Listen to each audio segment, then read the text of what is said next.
So today we are in Munich attending the 8th ENEA Workshop on Precision Pituitary Medicine, and it's my pleasure to be here with Dr. Constantine Stratakis, my previous mentor. Actually, a mentor is for life, so my mentor. Dr. Stratakis is the former scientific director of the National Institute of Child Health and Human Development at the NIH in the United States, and the current Director of Human Genetics and Precision Medicine at Foundation for Research and Technology Hellas. First of all, thanks Constantine for accepting to be interviewed for our training program. We have several questions for you concerning your work, but also we would like to hear the advice that you have for young researchers. So let's start with the first question. So Constantine, my first question for you is, what is one of the major recent advancement in the genetics of pituitary tumors, and how do you think this advancement will impact research and patients' care?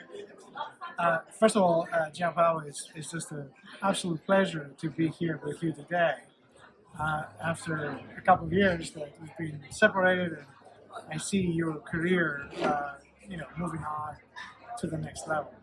So, with regards to your question, I think the greatest advancement in the understanding of the genetics of pituitary tumors in the last 3-4 years is the linking of the development of pituitary tumors to developmental pathways that define how the pituitary gland is developed in the various pituitary cell lineages. I'm probably forgetting a lot of researchers in the field. However, I do want to mention Sally Camper and Cynthia Antoniadou from the United States and the United Kingdom, respectively.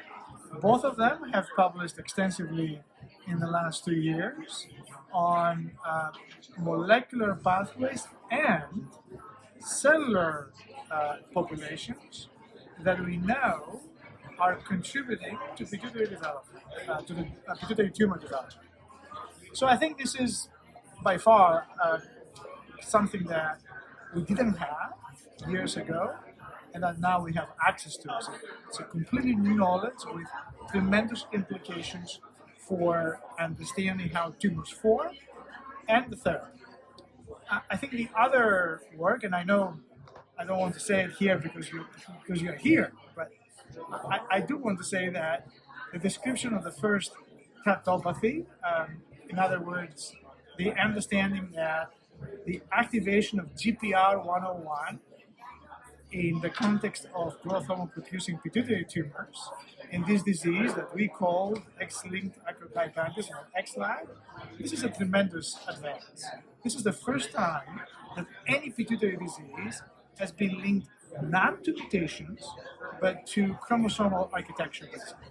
And we know that taptopathies, similar diseases, have been described elsewhere, but again, this is the first time that any pituitary disease, and of course a disease that links to tumors, has been linked to not to a mutation, but to change in the chromosomal architecture that we know is so important for the expression of genes. So I think these two developments are extraordinary, and they've all happened in the last couple of years. So my second question is, your research on pediatric pituitary tumors made a lot of breakthroughs on the genetic diagnosis of several conditions and syndromes. So my question is, what do you enjoy the most about it? And the second question related to this is, and what do you find to be the greatest challenge? Right, so thank you very much. I think what I enjoy the most out of this 30-plus year research is that we now have an understanding that a certain percentage of tumors in the pituitary gland can be explained by genetics. And today, most of you guys, you wouldn't be surprised by that statement, but you have to realize that when I started 35 years ago, nobody believed that pituitary tumors were genetic disease. And here we are today, 35 years later, and we just heard from Marta Carbonis, 50% of all growth hormone producing tumors in the young adults have a genetic explanation. So these are explained by mutations in genes that we are born with, not to mention somatic mutations. And then if we expand to the somatic mutation story, then we, depending on the cell lineage, as many as 70% in certain cell lineages of tumors have a somatic mutation that we know about. So this is very significant. It's amazing. I'm very excited by the fact that today genetics is considered, not a surprise. And your second question was, how will that change? No, what's the challenge? Yeah, the challenge. Yeah, how will that change in the future? What are the challenges that we face going forward? Well, I think there's a significant number of tumors that we can't explain, and I think that has to change. How will that change? I think by technology. So just like it was technology that allowed us to find the genetic changes that explain such a large percentage of, let's say, growth hormone-producing tumors. For example, in XLAC, you remember we were looking for a mutation and then we found a chromosomal defect. And this was only possible because we were able to check for chromosomal dosage, or gene dosage, whereas before we couldn't do it. So I think that going forward, what has to change to address the challenge is technology. Somehow, we have to explain why the rest of the tumors develop. What's the mechanism? Almost certainly there is a mechanism. And we just have to link it to the answer to the previous question. It probably has to do with developmental pathways in certain cell lineages that lead to tumor formation through genetic or epigenetic changes. And it's just a matter of linking the two and finding the technology that will be able to do that. Question 3. What is one thing that you consider you do very well regarding your research and academic career? That I did very Yeah. well. You're most proud But I'm most proud. or one? I think, and if you ask any geneticist, I think the one thing that any geneticist is proud of is the fact that as a geneticist, because we learned to be agnostic, we had to have an open mind. And this is a slightly different way of thinking than the classical biologist. I think in research, and rightfully so, when you are a deep thinker and you are working with a particular molecular signaling pathway, you like to go deeper and deeper into your signaling pathway. That's what you know, that's what you develop new knowledge on. And along the way, I'm not saying that you lose the open thinking process, but you clearly haven't learned to think that way. As a geneticist, you never know what you're going to end up with. So if you think that a certain disease, a tumor, a certain phenotype is genetic, and then you employ the tools of the human genome to find what this genetics is all about, or epigenetics for that matter, whatever the technology you're using, you never know what you're going to end up with. So you have to have an open mind. So for example, if you're looking for the development of a tumor, and you end up linking this to a homeobox-containing gene. So now you know that homeobox-containing genes are mostly involved in tissue determination and differentiation, right? But now you have to link that homeobox-containing gene to tumor formation. So you have to scratch your head, try to come up with a way of linking that developmental gene to tumor formation. And of course today, there's many developmental genes that have been linked to tumor formation, but you have to realize that that's the way I approach things. And many geneticists did the same thing 10, 15 years ago when this knowledge wasn't known. I mean, that open mind is what I find the most exciting, the one thing that I'm proud of.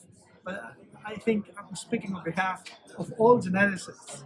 We were sort of if you want, ostracized back in the 90s, because people wanted to see a deep thinker or a biologist that was looking after their signaling pathways. Geneticists were out on a fishing expedition. We were the fishermen. We were not the biologists. And yet, it's that fishing that ended up with the bait.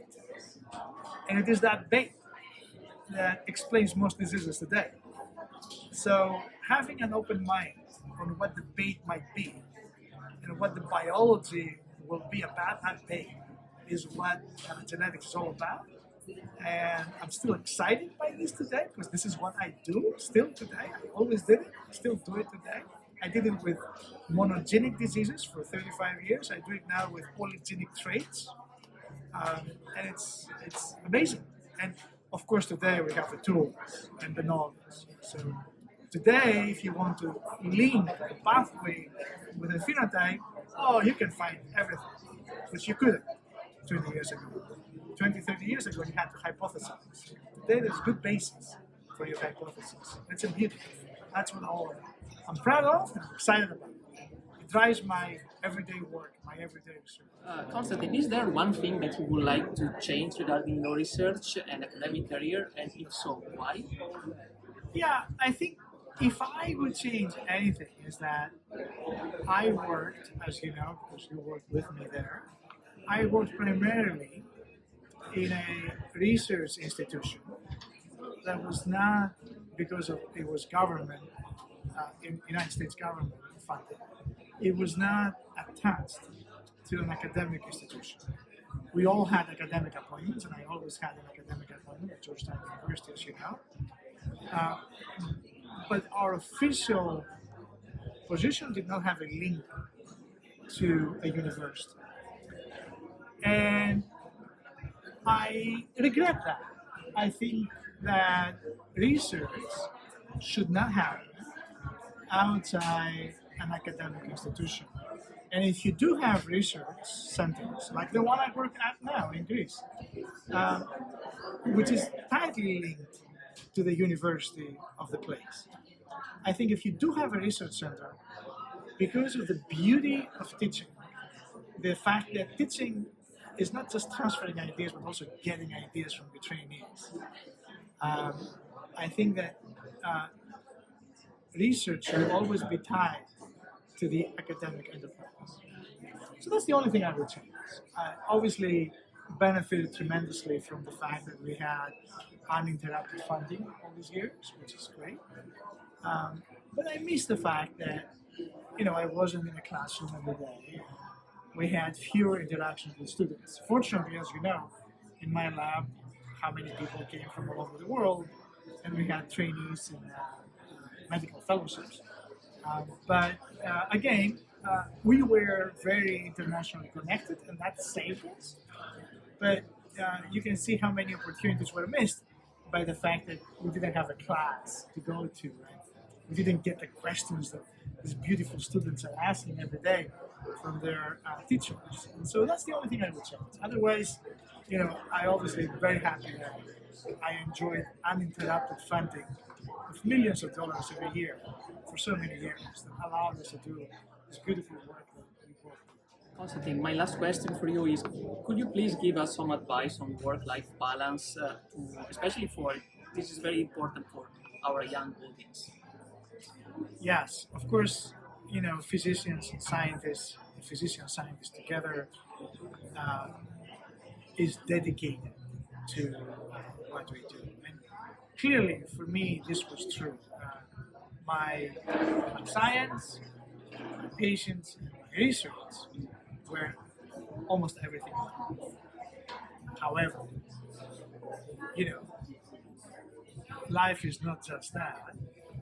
And in order to produce good ideas, you need to take your mind off work, off science, and also meditate. And for me, as you know, meditation was exercise, and still is, I've been running for 40 years. I run 50 kilometers a week, still now. I love it. Today in Munich, in the snow, I ran 10 kilometers this morning. It was beautiful. And you know, you heard my presentation today. Most of what I was going to say, I decided this morning during my run. And it was the same thing that I did in the United States all these years. During my runs, all my ideas. And so that's very important, to take time off work so that you can rehearse your ideas, you can think of new questions. And of course, it's extraordinarily important to support your family. You know, all of us are living with our science, and we also, at the same time, have our own families. Our kids depend on us, our wife, our partners depend on us. So taking care of your partner and taking care of your kids is extraordinarily important. And it's also part of the meditation, if you want. It helps you getting better ideas. You know, your kids will ask questions that you will never ask. And that's very important. So dedicating time to your family and dedicating time to whatever relaxes you, whether it's music, and running, wine, which is another hobby of mine, as you know, whatever it is, do it. It's extraordinarily important. You'll pay for it if you don't do it. Okay. So thank you so much, Constantine, for all these for all these insights, and I think this will be extremely important for the young researchers and for us. So thank you again it was a true pleasure to be with you today. I hope what I said is useful for all the people that listen to it. And so again, thank you for the opportunity. It was just great to be here with you today. Thank you.